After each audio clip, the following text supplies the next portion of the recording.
Halo Tribuners, kembali bersama saya Lisa Lestari di News Update Pos Belitung. Berita News Update hari ini yaitu mengenai BRIN soroti potensi badai squall-line. Karyawan diperintahkan WFH. Dilansir dari Tribun News, buntut dari adanya potensi cuaca ekstrim yang bakal melanda Jabodetabek, sejumlah perkantoran di Mega Kuningan mulai memerintahkan para karyawan untuk bekerja dari rumah alias WFH. Pada Rabu 28 Desember 2022 hari ini. Imron, salah satu karyawan swasta yang bekerja di Mega Kuningan, Jakarta Selatan saat berbincang dengan Tribun Selasa 27 Desember 2022 menjelaskan, dirinya dan karyawan lain di kantor tempatnya bekerja sudah mendapatkan surat elektronik atau email dari bagian Human Resource Department atau HRD.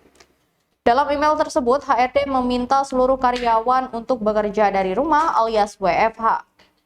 Pria yang bekerja di gedung The East, Mega Kuningan, Jakarta Selatan ini juga menyebut bahwa bagian HRD tempatnya bekerja juga terus memantau perkembangan terkini dari kondisi cuaca dari Badan Meteorologi, Klimatologi, dan Geofisika atau BMKG. Apabila nanti cuaca ekstrim terjadi lagi setelah Rabu, tidak menutup kemungkinan seluruh karyawan akan diminta WFH kembali.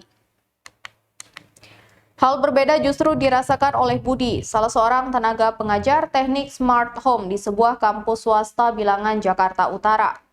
Budi menyebut tempatnya bekerja belum memerintahkan para karyawannya untuk bekerja dari rumah alias WFH.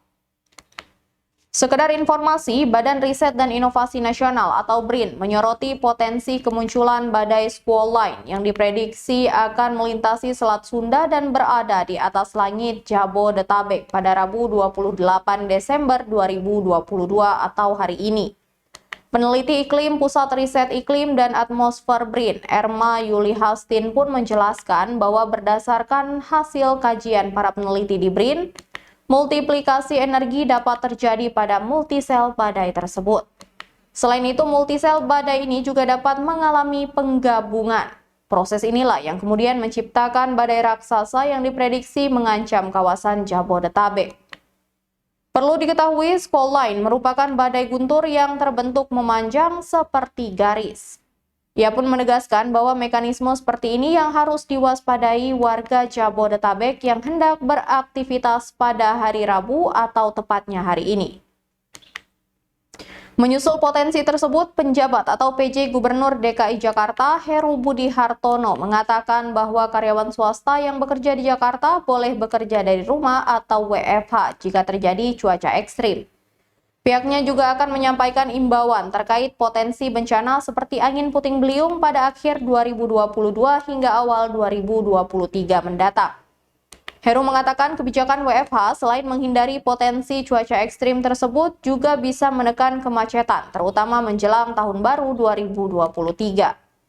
Selain itu, ia menyebut Pemprov DKI akan berkoordinasi dengan BRIN, TNI Angkatan Udara, dan Badan Penanggulangan Bencana Daerah atau BPBD DKI Jakarta untuk mengantisipasi potensi cuaca ekstrim mulai dari 28 Desember atau tepatnya hari ini.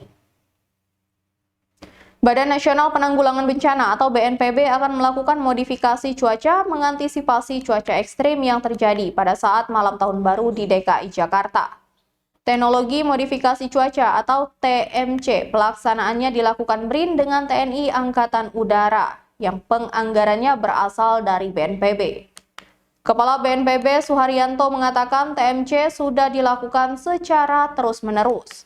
BNPB juga berkoordinasi dengan BMKG, BRIN, dan Kementerian Perhubungan untuk memetakan titik yang jika turun hujan deras berpotensi banjir yang mengganggu mudik Tahun Baru. Di luar Jakarta atau tepatnya di Jawa Barat, BNPB mengantisipasi beberapa titik rawan banjir di sepanjang aliran Sungai Sukanagara. Suharyanto juga mengimbau masyarakat untuk menghindari kegiatan wisata akhir tahun jika cuaca ekstrim.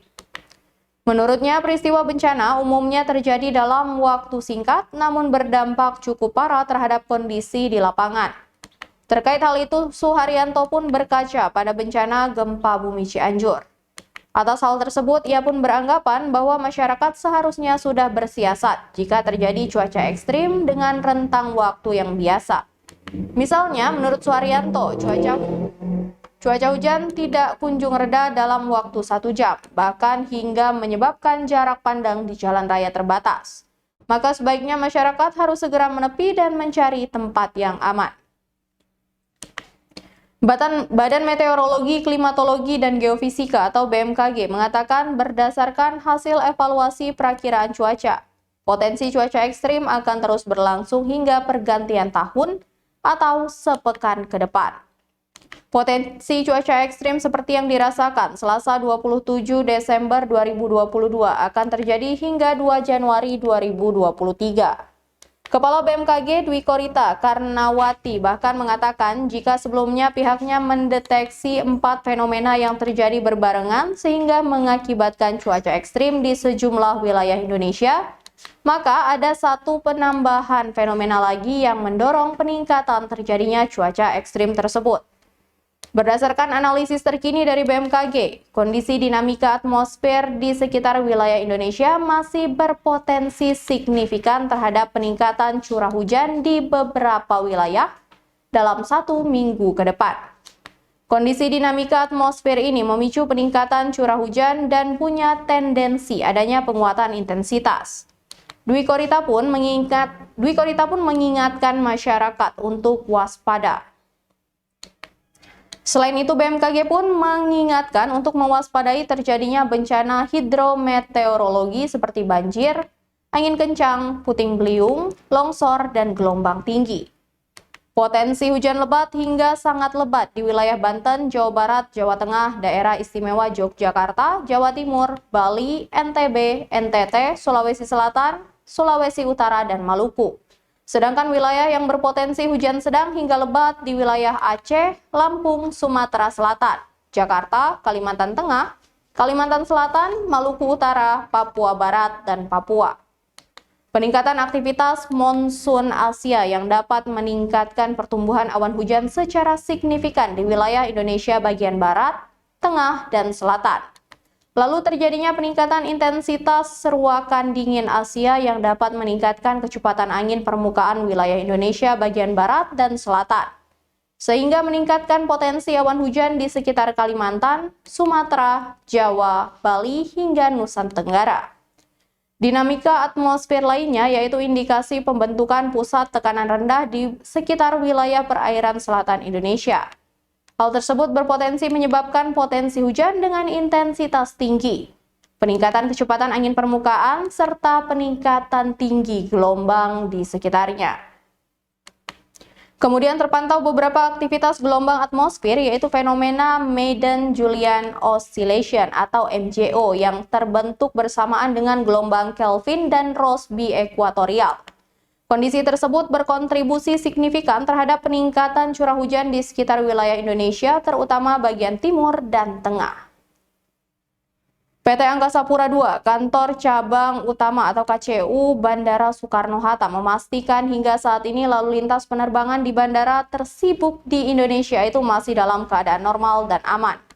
Senior Manager of Branch Communication and Legal Bandara Soekarno-Hatta, M. Holik Muardi mengungkapkan hingga saat ini kondisi Bandara Soekarno-Hatta masih berjalan lancar.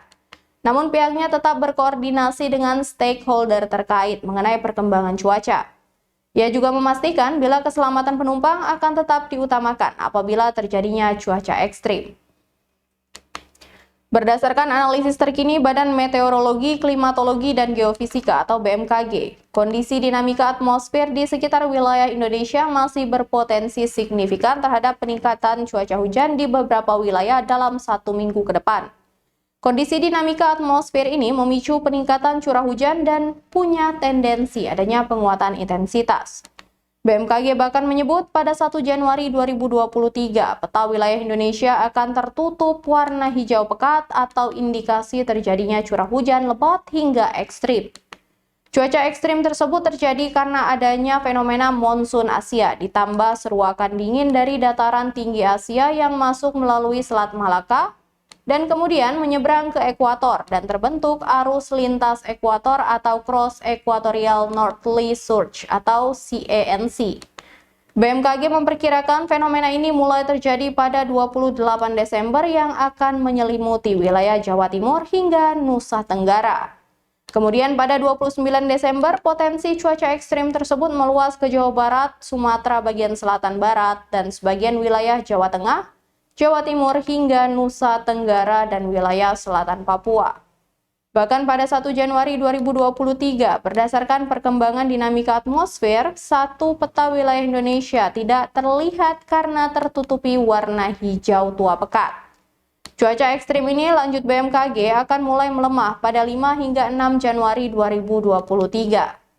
Sementara itu, peneliti klimatologi pada Pusat Riset Iklim dan Atmosfer Badan Riset dan Inovasi Nasional atau BRIN, Erma Yuli Hastin menyampaikan, ada potensi banjir besar di kawasan Jakarta, Bogor, Tangerang, Depok, dan Bekasi atau Jabodetabek, khususnya Tangerang. Ia menyebut potensi hujan ekstrim hingga badai terjadi pada 28 Desember 2022 atau tepatnya hari ini. Erma menyampaikan hal itu berdasarkan analisa data dari Satelit Early Warning System atau SADEWA. Dia menerangkan badai dahsyat dari laut akan berpindah ke darat melalui jalur barat dengan angin baratan yang membawa hujan badai dari laut dan dari utara melalui angin permukaan yang kuat.